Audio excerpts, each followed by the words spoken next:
예수 믿고 구원받았는데 왜 우리의 삶이 완전히 바뀌지 못했는가? 그 이유는요, 예수님을 영접은 했지만 예수님을 인생의 주인으로 모시지 않았기 때문에 하나님의 말씀 앞에서 온전히 반응하지 않았기 때문이다라고 하는 것입니다.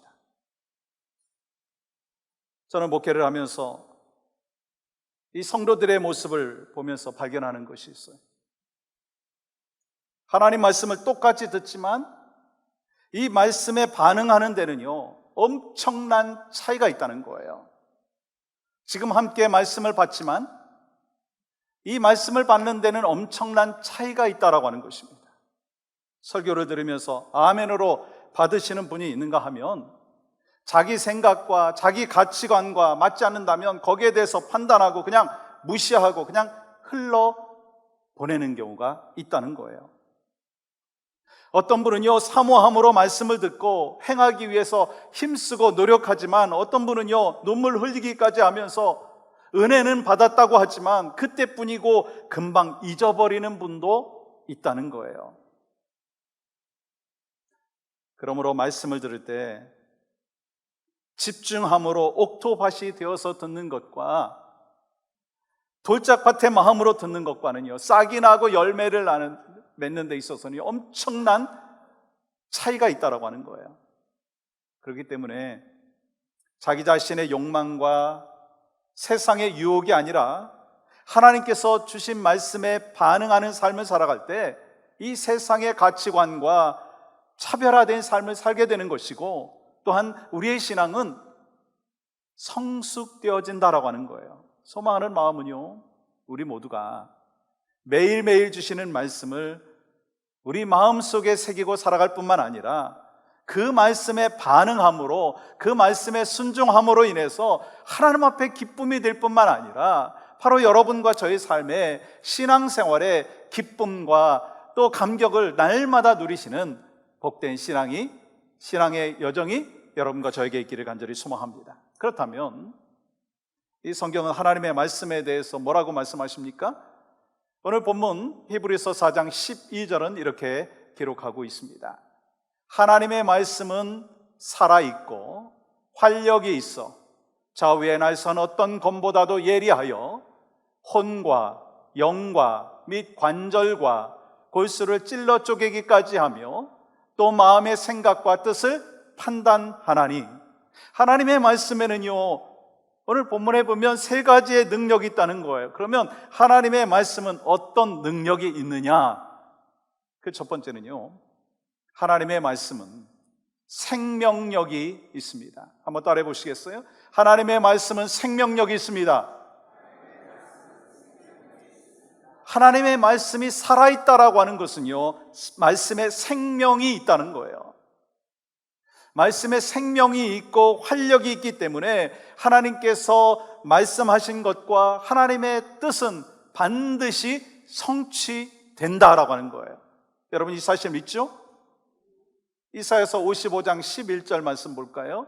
이렇게 기록합니다. 같이 읽겠습니다. 시작. 내 입에서 나가는 말도 이와 같이 헛되이 내게로 되돌아오지 아니하고 나의 기뻐하는 뜻을 이루며 내가 보낸 일에 형통함이니라. 하나님께서 기뻐하시는 뜻을 그대로 이루신다라고 말씀하고 있습니다. 하나님의 말씀이 헛되이 돌아오지 않는다라고 말씀하고 있어요. 반드시 하나님이 말씀하시면 하나님의 뜻이 이루어진다라고 하는 그 말씀을 우리에게 주고 있는 거예요. 하나님께서는요, 살아있는 하나님의 말씀, 액티브한 하나님의 능력의 역사하심이 우리 삶 가운데 지금도 변함없이 있다고 하는 거예요. 여러분 성경에서 그것을 증거하고 있지 않습니까? 에스겔 37장 보시면 에스겔 선지자가 본 놀라운 환상이 기록되어 있어요. 여러분 한번 본문 4절부터 6절까지 말씀을 보겠습니다. 너희 마른 뼈들아 여호와의 말씀을 들을지어다.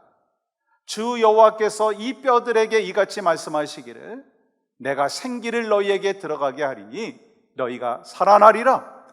여러분, 이 말씀이 실제로 선포되자마자 어떤 일이 벌어졌어요? 놀라운 일이 벌어졌는데, 여러분 7절 말씀은 이렇게 기록하고 있습니다. 7절 보십시오. 이에 내가 명령을 따라 대언하니 대언할 때 소리가 나고 움직이며 이 뼈 저 뼈가 들어맞아 뼈들이 서로 연결되더라. 하나님의 말씀은 생명을 살리는 거예요. 여기저기 흩어져서 마른 뼈들의 그 모습은 여러분 당시에 회복이 불가능했던 이스라엘 백성들의 모습이고요, 아무런 소망이 보이지 않는 절망적인 상태에 처해져 있는 이스라엘 백성들의 모습이었습니다. 여러분, 사람들이 하나님을 떠나 죄에 빠져 타락하게 되면은요, 도덕적으로나 양심적으로나 신앙적으로나 이 마른 뼈처럼 생명이 없고 바짝 말라버린다는 거예요. 생명의 말씀을 취하지 아니하면 우리의 은혜도 말라버리고요, 우리가 하나님으로부터 받은 그 사랑과 기쁨과 감사와 소망과 긍휼과 그리고 하나님으로부터 받은 귀한 은혜와 그 복을 놓쳐버리고 우리의 삶 가운데 메말라져 버린다라고 하는 거예요. 그런데 그런 중에도 하나님의 말씀이 선포되어지면 그 말씀을 받음으로 인하여 우리의 영이, 우리의 삶이 회복되어진다라고 하는 것을 분명하게 우리에게 소망의 메시지로 주고 계신다라고 하는 거예요. 여러분, 하나님의 말씀을 들을 때 죄가 깨달아지고 회개가 일어나는 거예요. 말씀을 들을 때 용기가 생기는 거예요. 말씀을 들으면서 결단력이 생기고, 말씀을 통하여서 소망이 생기고, 인생이 살아나고, 가정이 살아나고, 사회가 살아나는 거예요. 오늘 권사님께서 자신이 예수 믿게 된 간증을 하셨어요. 그분이 원래 불교 신자였습니다. 그리고 세상에서 할 수 있다면 명예도 많이 얻고 재물도 많이 얻고 또 세상에서 인정받는 그런 삶을 살기를 소망하는 그런 삶의 여정이었어요. 그리고 때로는 크리스찬들이 전도해 오면 저 사람 정신병자야 라고 할 정도의 사람이었습니다. 이민 와서 자녀를 키우는데 처음에는 안정된 삶을 살다가 그 마음속에 찾아오는 그 공허함이 자기의 그 삶을 지배하게 되었어요. 그러던 중에 또한 그 가정에 고통이 찾아오고 어려움이 찾아왔어요. 그러니까 지푸라기라도 참는 그 마음으로 이 교회에 나오게 되었고, 또 그러면서 하나님께서 그를 만져주시는 그 은혜를 체험하는 그 과정 가운데 하나님을 만나게 되는 그 만남의 과정을 이렇게 기록을 한 것을 볼 수가 있습니다. 어느 날 친구 집에 놀러 갔다가 화장실에 붙어있는 시편 1편 말씀, 복 있는 사람에 대한 그 말씀이 가슴에 다가왔다. 내가 찾던 복 있는 인생이 무엇인지 깨닫게 되었다. 머리끝에서 발끝까지 빛이 통과하는 느낌이랄까? 온 세상이 얼마나 아름답고 찬란하게 빛이 나는지 모든 사람들이 다 선하게 느껴졌다. 그때부터 하나님의 말씀은 나의 생명이 되었다. 그 무엇과도 바꿀 수 없는 귀한 생명의 말씀으로 죄와 허물로 죽었던 내가 살아났다. 그렇게 나는 믿지 않는 집안에서 처음 믿는 초신자가 되었고, 지금은 우리 집안의 믿음의 파수꾼으로서 영혼 구원의 소명을 감당하는 것이 나의 사명이 되었다. 여러분, 얼마나 영광스럽고 감격스러운 고백입니까? 이것이 바로 살아있고 활력이 있는 말씀의 능력인 줄 믿습니다. 하나님의 말씀은 생명이 있고 죽은 영혼을 살아내게끔 만들어주시고 하나님의 뜻을 이루는 역사하심이 있다라고 하는 거예요. 그런데 하나님께서 사용하시는 통로인 우리가요, 불순종할 때도 있다는 거 아시죠? 예를 들어서 이스라엘 백성들 보세요. 40년의 광야 생활 속에서 불순종했어요. 그러나 하나님께서는요, 하나님의 때 당신의 뜻을 다 성취하시는 것을 보게 됩니다. 여러분, 그렇기 때문에 중요한 게 뭔지 아십니까? 우리가 하나님 앞에 순종함으로 나아가면 하나님 앞에 귀하게 쓰임받을 것입니다. 그러나 순종하지 않는다 한다 할지라도 여전히 하나님은 하나님의 뜻을 이루신다는 거예요. 하나님께서 나를 향하여 뜻하신 것을 말씀하여 주실 때 내가 순종하면 하나님의 복으로 나의 삶을 하나님께서 인도하여 주시지만, 내가 하나님의 뜻을 받음에도 불구하고 순종하지 않는다 하면 다른 사람을 통해서 하나님의 뜻을 이루어 가시고 나는 또한 안타까운 삶의 모습으로 살아갈 수밖에 없다는 거예요. 하나님 앞에 기쁨과 영광을 올려드려야 되는 삶인데 그리하지 못한다라고 하는 것입니다. 여러분, 성경이 무엇인가요? 하나님께서 약속하신 것을 다 이루신 것을 기록한 것이 성경이에요. 그리고 또한 앞으로 이루실 것을 미리 보여주신 것이 성경입니다. 그러면 하나님께서 여러분에게 무슨 말씀을 하셨나요? 여러분 개인에게, 또 여러분 가정에게 하나님께서 주신 말씀이 무엇인가라고 하는 거예요. 하나님의 말씀은 살아있고 생명력이 있는 말씀이기 때문에 우리가 그 말씀에 순종하면 반드시 그 말씀대로 이루어진다. 여러분 이 사실 믿습니까? 그렇기 때문에 하나님의 말씀은요, 선택이 아니라, 하나님의 말씀은 선택해서 듣고 내가 듣기에 좋은 것만 순종하고 말씀에 반응하는 것이 아니라, 하나님의 말씀하시면 모든 것을 하나님의 뜻으로 알고 깨닫고 말씀에 반응해야 된다는 거예요. 왜냐하면 하나님의 말씀과 뜻은요, 우리의 선택과 상관없이 반드시 이루시기 때문입니다. 하나님의 말씀이 이루어지는 그날을 기대하면서 우리는 기도하고 말씀에 날마다 반응하기를 원합니다. 살았고 운동력 있는 생명의 말씀을 하나님이 우리에게 주실 때마다 그 말씀을 아멘으로 받을 뿐만 아니라 그냥 눈물 흘리면서 감격하면서 깨닫는 것에서 끝나는 것이 아니라 하나님의 말씀에 순종하고 반응하여 변화된 삶이 바로 여러분과 저의 삶이 되기를 간절히 소망합니다. 두 번째는요, 하나님의 말씀은 날선 검과 같습니다. 하나님의 말씀은요, 검보다 예리하여 우리의 심령을 찔러 쪼개기까지 한다는 거예요. 하나님 말씀이 얼마나 철저하게 우리에게 다가오는지 보여주는 말씀 아니겠어요? 좌우의 날선 검보다 더 예리하여 우리의 영과 혼과 관절과 골수를 찔러 쪼개기까지 하신다는 이 말씀. 여러분, 우리가 하나님의 말씀이 들어오기 전까지는요, 우리가 죄인인 것을 깨닫지 못했어요. 왜냐하면 죄가 우리 가슴 깊이, 우리 심령 깊이 숨어 있었기 때문인 것입니다.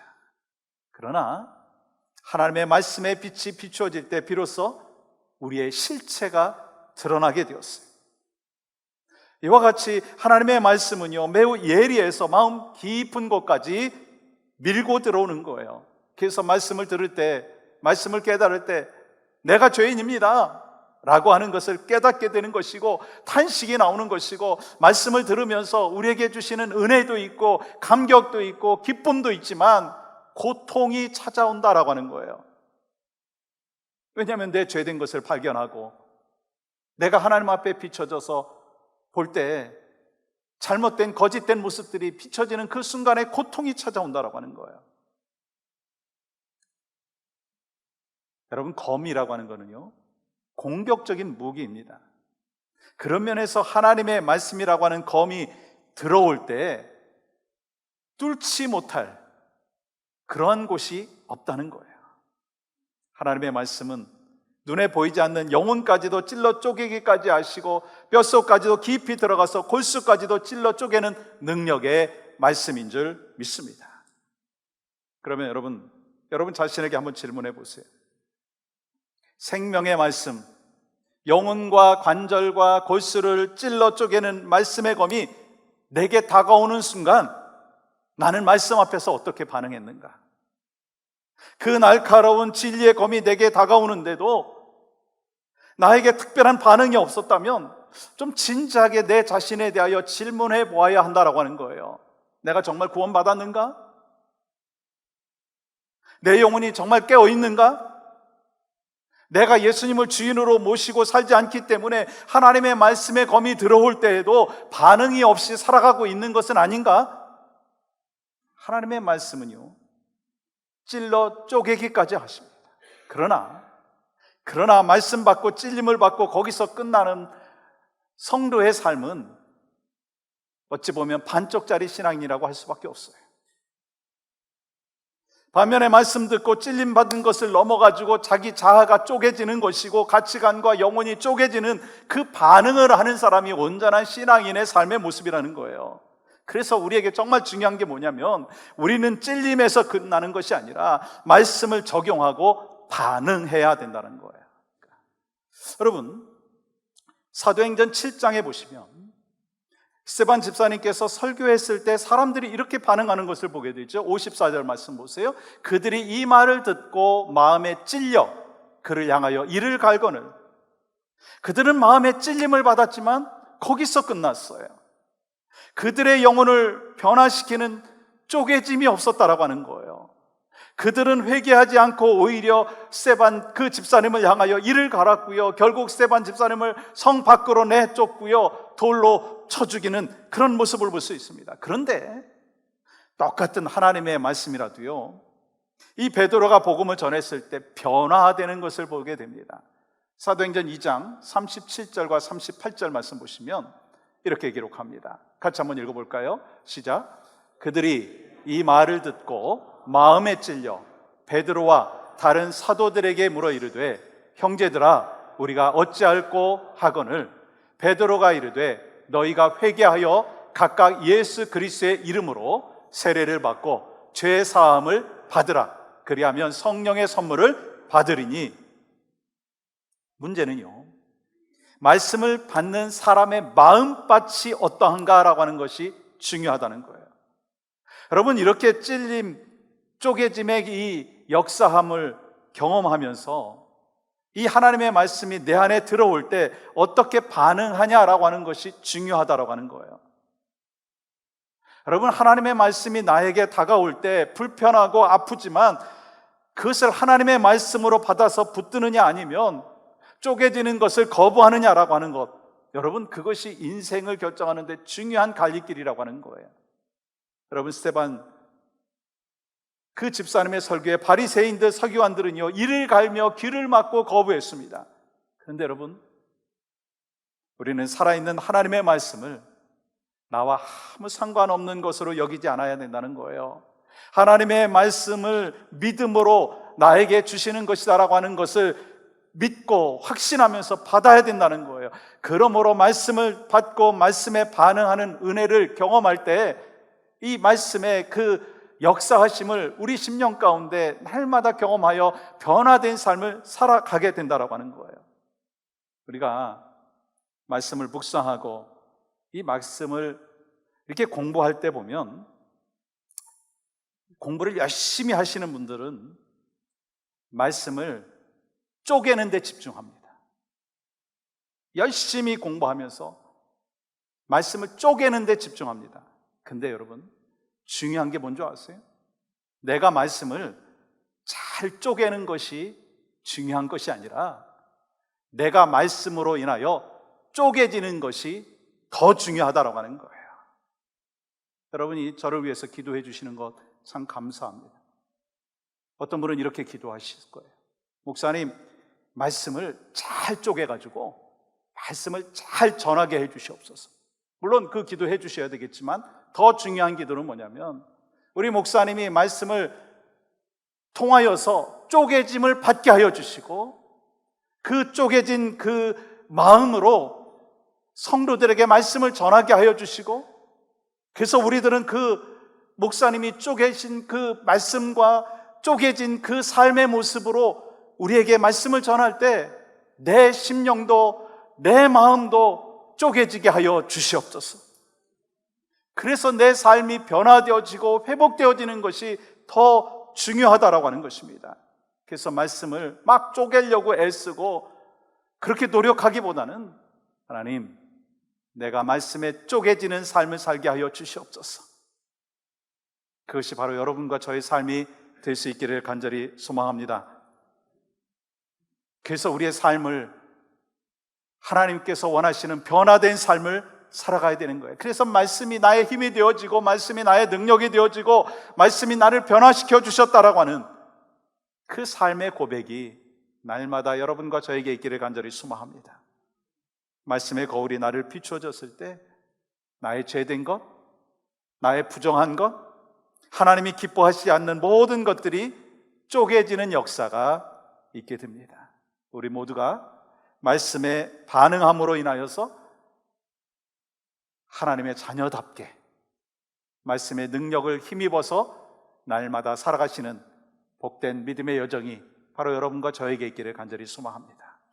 또 한 가지는 하나님의 말씀은 마음의 생각과 뜻을 판단합니다. 하나님의 말씀은 마음의 생각과 뜻을 판단하십니다. 여러분, 현대의학이 발달하면서 엑스레이나 이 초음파나 내시경이나 또 MRI나 여러 가지 이 툴들을 통해서 이 사람의 몸을 정밀하게 볼 수가 있어요. 그래서 숨어 있는 작은 병까지도 막 다 발견을 하더라고요. 이 피 검사하면 그 사람의 그 건강 상태를 많이 알 수가 있습니다. 또한 뇌의 상태도 알 수 있고, 또한 근육의 상태도 알 수 있고, 뼈의 상태도 알 수가 있어요. 그래서 초기에 어떤 병인가라고 진단을 받으면 거기에 대해서 대처를 많이 하지 않습니까? 근데요, 아무리 좋은 의료 기술이 발달한다고 해도 우리의 마음에 무엇이 있는지, 또한 무엇이 문제인지 온전히 알 수가 없어요. 내 마음에 무엇이 문제인지 온전히 알 수가 없고요. 그런데 어떻게 다른 사람의 마음을 온전히 알 수가 있겠습니까? 왜 내가 불평하고, 왜 저 사람이 불만을 갖고 있는지, 왜 미운지, 왜 시기가 있고, 왜 질투가 있고, 왜 평안이 없는지 온전히 알 수가 없어요. 여러분, 아무리 과학이 발달한다 해도요, 우리의 마음의 생각과 뜻을 정밀하게 판단할 수가 없어요. 그러나 여러분, 오늘 본문에 보면 하나님께서 분명히 말씀하고 계세요.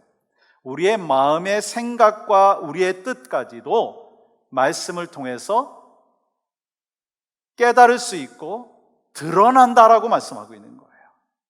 어떤 분이 제 성경 공부하면서 깨달은 것을 이렇게 간증하는 것을 들었어요.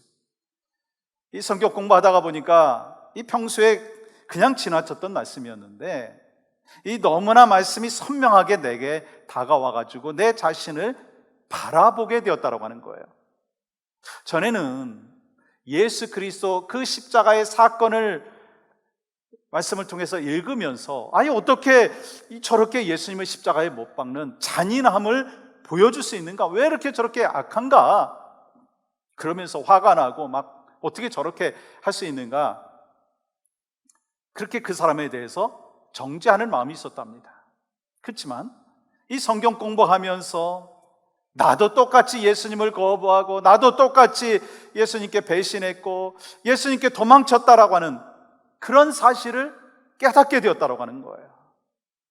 그러면서 나를 끝까지 사랑해 주셔서 십자가를 통해서 용서해 주시고 사랑해 주신 그 예수님의 그 십자가의 그 은혜를 깊이 체험하면서 살고 있다라고 하는 그 간증을 하시더라고요. 그렇습니다. 하나님의 말씀에 거울 앞에서 내 자신을 바라본 사람은, 말씀을 통해서 자기 자신을 바라본 사람은요, 그 사람의 진짜 모습이 무엇인지를 알 수가 있다는 거예요. 여러분, 오늘 우리는 말씀이 가진 하나님의 능력, 말씀이 가진 위대한 역사를 보았어요. 여러분, 말씀은요, 사람을 살리고요, 사람을 변화시키는 능력이 있어요. 내 깊은 심령까지도 통찰하여 주시고 나를 일으켜 세우시고 하나님의 말씀으로, 하나님의 사람으로, 하나님의 역사하심을 경험하는 축복의 사람으로 살 수 있도록 인도하여 주신다라고 하는 거예요. 여러분, 오늘 본문의 말씀, 이 말씀 가운데 말씀이라고 하는 단어가 있는데, 이 말씀은요, 헬라어로 로고스테오라고 되어 있어요. 하나님의 로고스라고 하는 의미이죠. 여러분, 이 로고스는요, 말씀입니다. 그리고 말씀은 예수 그리스도이십니다. 이 초대교회와 이 중세교회는 하나님의 말씀을 예수님으로 해석했고, 또한 성경에도 그렇게 말씀하셨어요. 그런 관점에서 이 오늘 본문의 말씀을 다시 한번 보시면요, 하나님의 말씀은 지금도 살아있고 활력이 있다는 거는요, 예수님께서는요 지금도 살아계시고 역사하신다라고 하는 것을 말씀하고 있다라고 하는 거예요. 여러분, 하나님의 말씀은 검보다 예리하여 영과 관절과 골수를 쪼개다라고 하는 이 말씀은, 예수님께서는요 검보다 예리하여 우리의 영혼과 관절과 골수를 찔러 쪼개기까지 하는 능력의 하나님이시라고 하는 거예요. 말씀은 내 마음과 생각과 뜻을 판단한다라고 하는 이 말씀은, 예수님께서는요 우리의 마음의 생각과 뜻을 판단하신다라고 하는 거예요. 그렇기 때문에 우리는 하나님의 말씀을 대할 때마다 예수님을 대하듯이 해야 되는 것이고요, 말씀을 읽을 때마다 예수님께서 들려주시는 음성으로 들어야 한다는 거예요. 말씀을 대할 때마다 예수님이 하시는 말씀으로 반응하는 삶, 말씀을 들을 때마다 예수님께서 말씀하시기 때문에 내 가슴이 막 설레이고, 그 말씀 속에서 나를 향하여 뜻하신 것을 분별하기 위하여 힘쓰는 가난한 마음이 있을 때, 그 말씀을 통해서 내 영혼은 다시 한번 하나님이 원하시는 변화된 삶의 모습으로 거듭나는, 그리고 또 말씀에 반응하는, 그래서 예수님의 제자다운 삶을 살아가게 되는 줄 믿습니다. 사랑하는 여러분, 하나님의 말씀은 살아있고 활력이 있다는 이 사실 믿습니까? 그렇다면 우리는 하나님의 말씀 앞에 설 때, 말씀을 들을 때 우리의 마음에 강팍한 마음이 있으면 안 된다는 거예요. 그 말씀을 나와 아무 상관없는 것으로 여기지 말아야 된다는 거예요. 상관없는 것으로 여기는 그 우를 범하지 말아야 된다는 거예요. 살아있는 하나님의 말씀으로 들을 때 그 말씀을 믿음으로 내 것으로 받아들여야 된다는 거예요. 그러면서 말씀을 믿음으로 반응하는, 그때 우리의 삶의 변화는 여러분과 저에게 날마다 있게 되는 줄 믿습니다. 그 말씀 앞에 반응하는 삶은요, 우리 예수님께서 원하시는 제자로 빚어가는 삶을 살게 되는 것입니다. 여러분과 제가 하나님의 말씀 앞에서 그 말씀을 묵상하고 말씀을 받고 말씀의 훈련을 받을 때 예수님의 음성으로 받으시기를 소망합니다. 그래서 우리의 삶을 통해서 예수님의 향기가 드러나고 예수님의 그 편지의 삶이 바로 여러분과 저에게 있기를 주님의 이름으로 간절히 축복합니다.